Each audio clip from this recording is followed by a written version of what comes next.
1980 সালে ইরান ফার্স্টে ওদের নিউক্লিয়ার পাওয়ার নিয়ে কাজকর্ম করা শুরু করে এবং বাকি পৃথিবী যখন জিজ্ঞেস করে যে কেন তুমি নিউক্লিয়ার পাওয়ার বানানোর চেষ্টা করতেছো, ইরান বলে যে আমরা খুবই ট্রিকি একটা পজিশনের ভিতরে আছি জিওগ্রাফিক্যালি। আমরা এই নিউক্লিয়ার ওয়েপন বানানোর চেষ্টা করতেছি নিজেদের প্রোটেকশনের জন্য এবং ওয়ার্ল্ড পিসের জন্য, দুনিয়ার শান্তির জন্য। আমাদের ভাই কোনো ইচ্ছা নেই যে আমরা কোনো দুনিয়াকে অ্যাটাক করবো। অন্যান্য অনেক দেশ করছে আমরা জানি, বাট আমাদের এরকম কোনো পরিকল্পনা নাই। আমরা জাস্ট নিজেদের সুরক্ষার জন্য এবং পুরো দুনিয়ার সুরক্ষার জন্য নিউক্লিয়ারের এই আর্সেনাল বানানোর চেষ্টা করতেছি। ইন্টারেস্টিং ব্যাপার হলো ইসরায়েল তার অনেক আগে ঘোষণা দিয়েছে পাবলিকলি যে আমাদের আশপাশে কেউ যদি নিউক্লিয়ার ওয়েপন বানানোর চেষ্টা করে এটা আমরা কোনোভাবেই মানবো না এবং আমরা আমাদের শেষ রক্তবিন্দু পর্যন্ত চেষ্টা করব ওই দেশকে যেই আমাদের আশপাশে নিউক্লিয়ার ওয়েপন বানানোর চেষ্টা করতেছে সেজন্য ওটা বানাইতে না পারে, এটার জন্য যা যা করা দরকার সব আমরা করবো। ইসরায়েলের একটা সমস্যা আছে, এই সমস্যাটা আপনারা হয়তো অনেকেই খেয়াল করছেন যে ইসরায়েল না অনেকটা সেলফ ডিনায়ালে ভোগা একটা কেমন জানি আচরণ করে। দুনিয়ার যখনই যা হয় ইসরায়েলের কেন জানি মনে হয় যে এটা মনে হয় আমার এগেনস্টেই হচ্ছে, এটা মনে হয় আমার নিয়ে হচ্ছে, আমার নিয়ে মনে হয় ভাবতেছে। ব্যাপারটা সবসময় এরকম না। ইরান যখন নিউক্লিয়ার ওয়েপন বানানোর জন্য পরিকল্পনা শুরু করছিল, ইরানের মাথায় কিন্তু এটা ছিল না যে ইসরায়েলকে আমি ধ্বংস করে দেবো এই জন্য বানাচ্ছি। ইসরায়েল ধরে নিছে যে এটা, বাট আসলে এরকম কিছু ছিল না। যাই হোক, এটা নিয়ে অনেক কাহিনী হয় এবং ফাইনালি 2015 সালে যে একটা এগ্রিমেন্ট হয়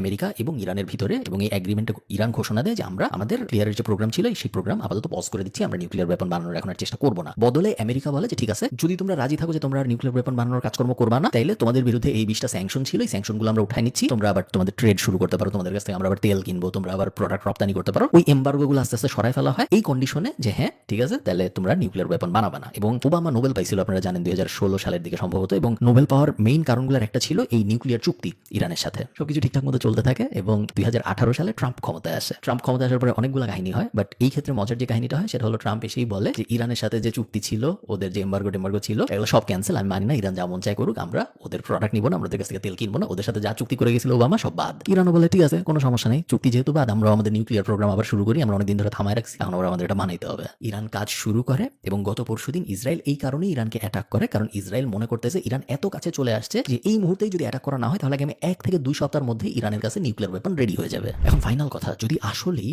আমরা দেখি যে ইরান এবং ইসরায়েলের মধ্যে একটা যুদ্ধ শুরু হচ্ছে, যুদ্ধ অলরেডি শুরু হয়ে গেছে, বাট যদি ফুল ফ্লেজেড ওয়ারে রূপান্তরিত হয় এটা, তাহলে দুনিয়ার কি হবে? এক নাম্বার জিনিস যেটা আনফরচুনেট, খুবই দুঃখজনক এবং এই জিনিস অলরেডি হওয়া শুরু হয়েছে এবং এই জিনিসই হবে, সেটা হলো গাজার থেকে মানুষের চোখ সরে যাবে। কারণ একই অঞ্চলের ভিতরে যখন আরো বড় একটা যুদ্ধ হচ্ছে, ইরান যে এর থেকে আরো অনেক বড় পাওয়ার, ইসরায়েল এবং ইরান দুইটা যখন যুদ্ধ করবে, তখন গাজার ওপরে যে অবিচার হচ্ছে সেটা থেকে চোখ সরে যাবে, এটা মোটামুটি সবাই প্রেডিক্ট করছে এবং এটাই সত্য। আনফরচুনেটলি এটাই হবে। তখন অলরেডি আপনারা দেখতে পাচ্ছেন গত 48 ঘন্টায় কিন্তু গাজায় কিন্তু অ্যাটাক চলতেছে। ইসরায়েল কিন্তু এমন না যে ইরানের সাথে যুদ্ধ করতেছে দেখে গাজায় ম্যাসাকার থামাই দিছে, দেয় নাই, ওখানে সবকিছু চলতেছে আগে যেরকম বাজেভাবে চলতেছিল এখনো বাজেভাবেই চলতেছে, বাট পুরো মিডিয়ার মনোযোগ চলে গেছে ইরান এবং ইসরায়েলের দিকে এবং ওই ফাইটটা সবাই কভার করতেছে, এই ফাইটটা সবাই ইগনোর করতেছে। এই কারণে অনেকে ধরতেছে যে এটা সম্ভবত ইসরায়েলেরই একটা স্ট্র্যাটেজি, আসলে নিউক্লিয়ার ওয়েপন কোনো ব্যাপার না।